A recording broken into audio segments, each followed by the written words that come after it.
Hello everyone, स्वागत है आपका जीवी लॉ अकेडमी में। तो आज हम पढ़ाने जा रहे हैं mistake of fact and mistake of law.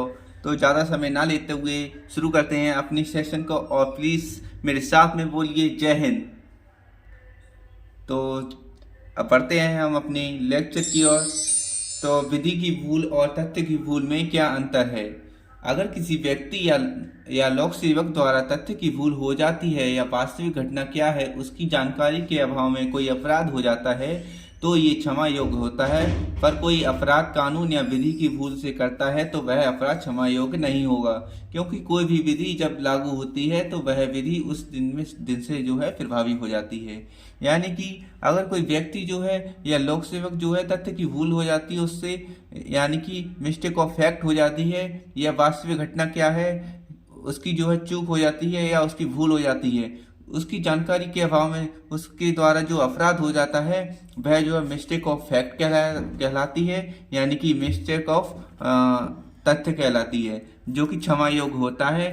पर कोई व्यक्ति अगर विधि की भूल करता है तो वह जो है क्षमा योग्य नहीं होता है।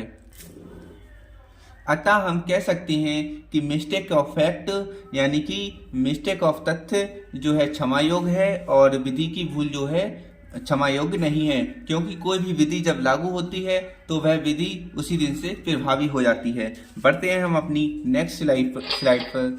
अब इसके कुछ जो है जनरल एक्सेप्शंस हैं, यानी कि साधारण अपवाद। तो भारतीय दंड संहिता की धारा 76 के अनुसार तो विधि द्वारा आबद्ध या तथ्य की भूल के कारण अपने आप को विधि द्वारा आबद्ध होने के कारण अपने आप को द्वारा आबद्ध होने का विश्वास करने वाला व्यक्ति द्वारा किया गया कार्य, जैसे कि कोई बात अपराध नहीं है जो किसी ऐसे व्यक्ति द्वारा की जाए जो उसे करने के लिए विधि द्वारा आबद्ध हो, या जो तथ्य की भूल के कारण ना कि विधि की भूल के कारण सद्भावपूर्ण विश्वास करता हो कि वह उसे करने के लिए विधि द्वारा आबद्ध है। यानी कि कोई भी बात जो है अपराध नहीं है जो किसी ऐसे व्यक्ति द्वारा की जाए जो उसे करने के लिए बाध्य हो या आबद्ध हो, तथा उसके द्वारा जो है वो कार्य जो है तथ्य की भूल के कारण हो, ना कि विधि की भूल के कारण, तो वह कार्य क्षम्य होगा, यानी कि क्षमा योग्य होगा,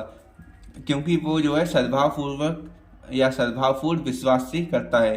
तो ऐसे कार्य जो होते हैं वो क्षमा योग्य होते हैं। बढ़ते हैं हम अपनी नेक्स्ट स्लाइड पर।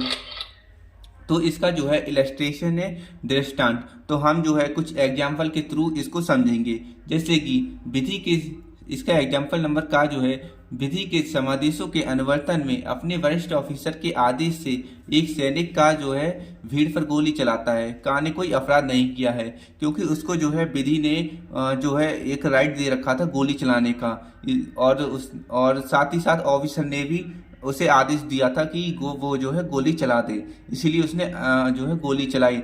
अब ये नहीं कहा जा सकता कि उसने जो है कोई अपराध किया है, क्योंकि उसको जो कार्य दिया गया था वो उसकी जो ऑफिसर था सेनापति उसके द्वारा दिया गया था। और इसका एग्जाम्पल नंबर 2 जो है यानी कि खा, वो हमें बताता है जैसे कि न्यायालय का ऑफिसर जो है का माँ को गिरफ्तार करने के लिए उस न्यायालय द्वारा आदिष्ट किए जाने पर और सम्यक जांच के पश्चात ये विश्वास करके कि या जो है माँ है या को गिरफ्तार कर लेता है, का ने कोई अपराध नहीं किया है।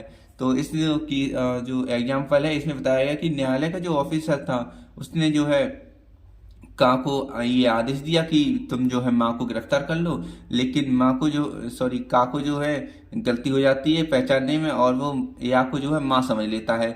तो इसमें जो है मिस्टेक ऑफ फैक्ट होता है, यानी कि तथ्य की भूल हो जाती है, क्योंकि वो सही इंसान को पहचान नहीं पाता है। तो इसमें ये नहीं कहा जा सकता कि उसने जो है अपराध किया है, क्योंकि उसके द्वारा मिस्टेक ऑफ फैक्ट हुआ है, मिस्टेक ऑफ तथ्य की गलती। तो ऐसे ही केसेस में जो है व्यक्ति को जो है अपराधी नहीं माना जाता है और उसे क्षमा कर दिया जाता है। तो इसमें जो है एक हमारा केस है महाराष्ट्र राज्य बनाम मेयर हंस जॉर्ज AIR 1965 SC। तो इस केस में जो है बताया गया था कि विधि की भूल कोई बचाव नहीं है, क्योंकि ऐसी परिकल्पना की जाती है कि प्रत्येक व्यक्ति विधि को जानता है अतः इसके उल्लंघन के मामले में दायी होता है। Thank you.